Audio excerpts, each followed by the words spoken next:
quelles conditions les citoyens européens deviennent-ils irréguliers?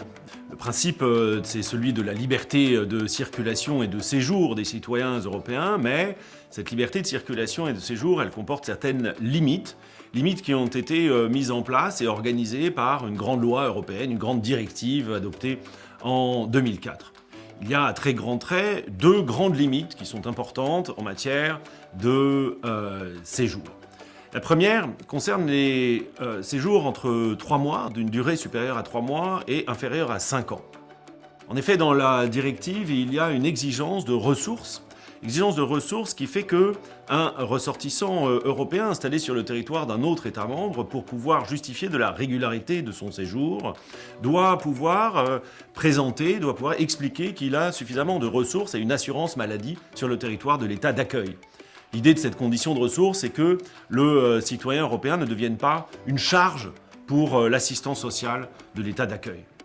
Alors, faute de ressources, le séjour deviendra irrégulier, et du fait de cette irrégularité, le candidat à la régularité n'aura pas accès à l'égalité de traitement qui est la conséquence de la régularité du séjour.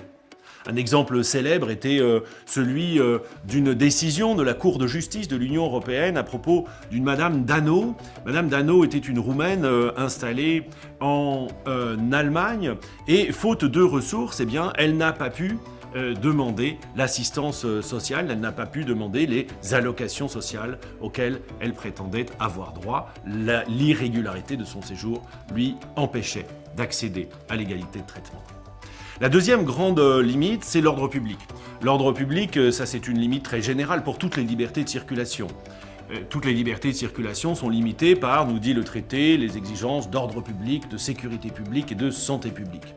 C'est la même chose en matière de liberté de circulation des citoyens. Une violation grave de l'ordre public pourra entraîner une suppression de la régularité du séjour et du coup l'adoption d'une mesure d'éloignement.